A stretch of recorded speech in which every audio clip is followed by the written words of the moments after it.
Come join the road maintenance crew here at the Adobe Ring Ranch.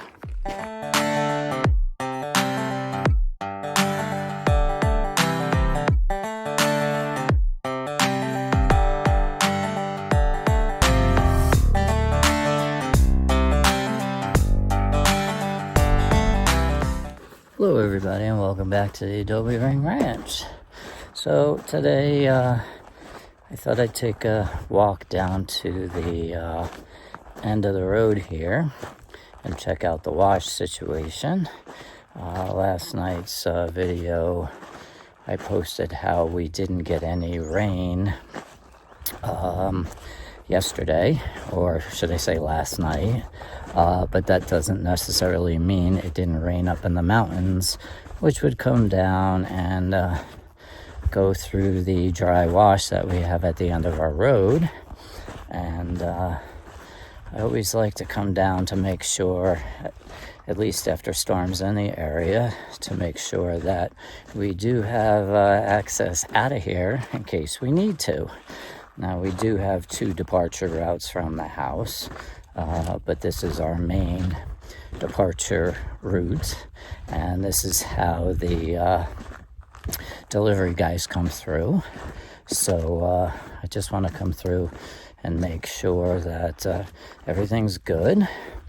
A quick glance, it looks okay. Yeah, we just got some notifications our last storm that apparently there's a problem with the road crew situation here at the ranch, which annoys me to no end, because I was misled to understand that the dues we pay here on the ranch go towards the road maintenance, and we just have one little tricky spot here on the road that I don't care for, which is in the middle of the wash here. And the old guy who used to take care of the road did a phenomenal job, and he was actually here after every storm, which was fantastic for us. We didn't have to worry about calling and getting a maintenance crew out here. But now apparently all that has changed, and I'm just waiting for some updates on who's going to come and fix this, because I sure as hell, or we sure as hell, are not going to be buying a tractor to be doing any kind of road maintenance. But this seems to be looking okay. I'm going to spin the camera around and let you guys see what we have going on here. Okay, I think I've posted this in a couple of videos ago, but this is the dry riverbed. Where I'm standing comes down off the road, and the road goes off to the far distance there and makes its way to our house in the background. So this is the only, there's our house. This is the only area that is of any concern of mine anytime it rains, because this is called the wash. This is where the water comes raging through during any kind of heavy storm. And up in the distance where all those mountains are, if we get a storm up there, the water trickles down and comes all the way through this wash here. So even if we don't get rain at our house, there's a good possibility that this wash does have water in it. We all have, I'm going to take a walk up the wash a little bit. Clint and I used to do this a lot when we came to visit and we had less work to do. But now that we're full-time residents, we always seem to have a lot of things and chores to do and less time to be walking up and climbing mountains and stuff. Anyway, where was I? I don't remember. But this is where the water would come down. A lot of it comes down from this side, but there's also a little side path passage over here, and there's a little like island in the middle here, which I'm surprised it has a lot of vegetative growth here. Normally the water washes things away, but it's always cool to walk up here because sometimes we would find native wildflowers and what have you up here. And this is where we had found our desert willow back in the day. We didn't dig anything up or up there goes some quail. I don't know if I'm gonna get them. Nope, they're too fast. It's like a little family of quail up in here. Nope, too fast. Anyway, the desert willows are throughout here, but the colors are a lot paler than the Bubba one we have. But regardless, there's a lot of cool little wildflowers that bloom in this little wash. And it comes down this way, and it heads down to the ranch road, which would be out in the distance that way. But again, our concern is where it all levels out here and the water starts to trickle and it drags all this loose sand and silt and mud right into the center of our road, and it causes some issues crossing sometimes. But we do have all-wheel drive vehicles, so I don't think we'll ever have a problem.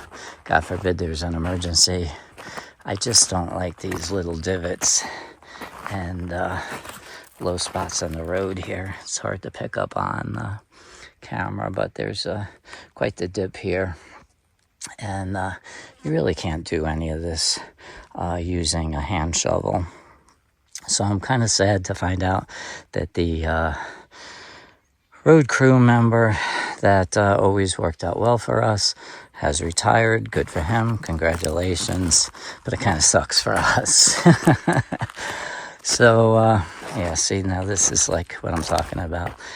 This side we've got some soft sandy stuff on both sides, and this is where your tire tracks go, and we've got some soft sandy stuff here with a little silt in there that kind of bakes in the sun and gets nice and hard. So below this soft sand we do have some harder ground, but I get a little concerned sometimes when we cross it.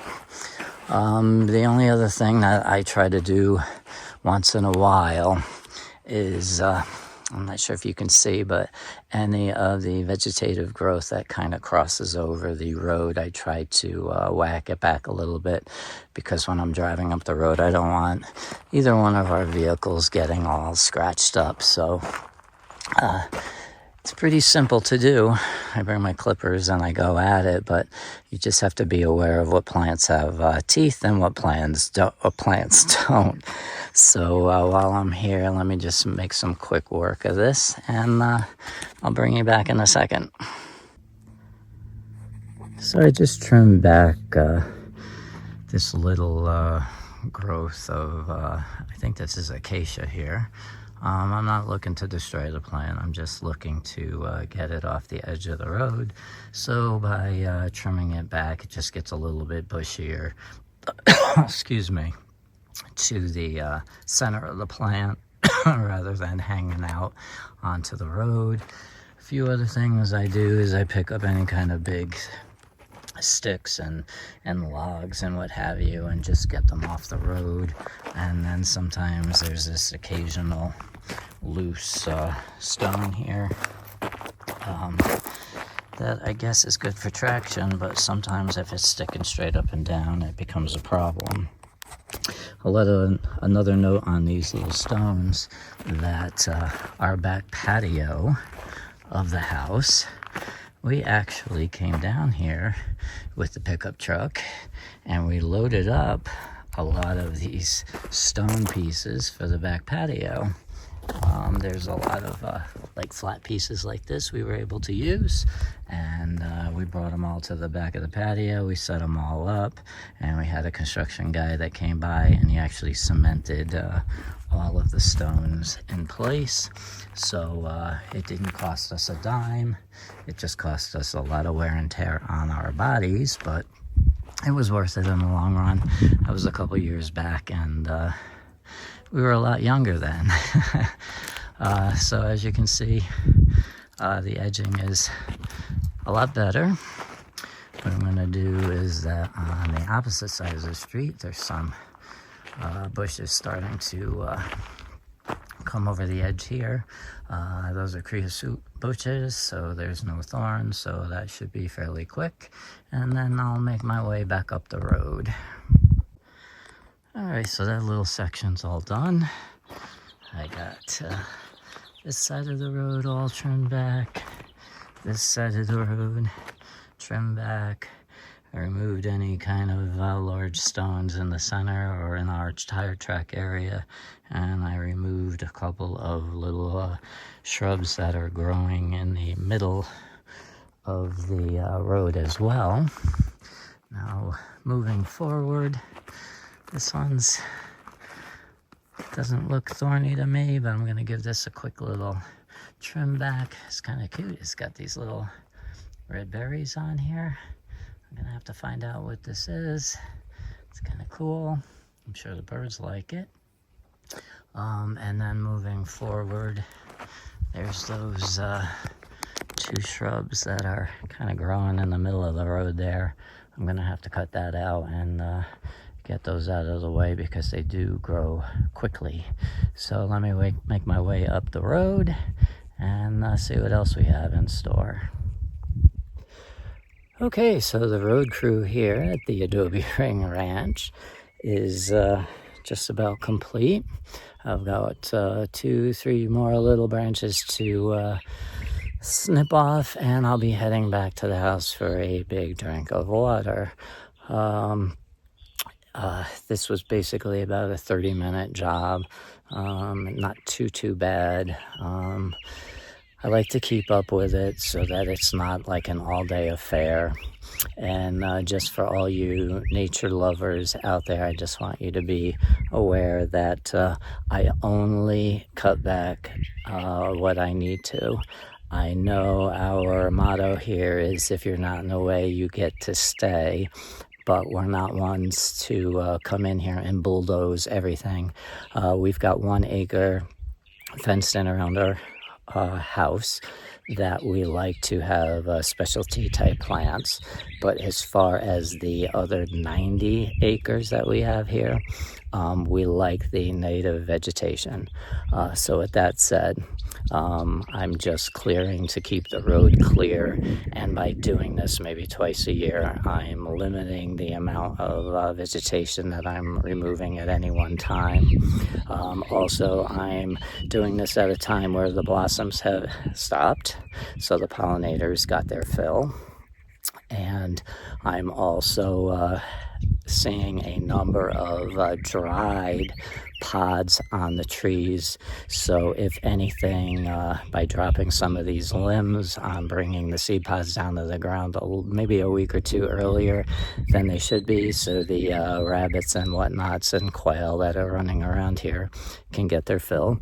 Never have I clip back a shrub here and saw it die. So again, I'm cutting it like I would any shrub back home.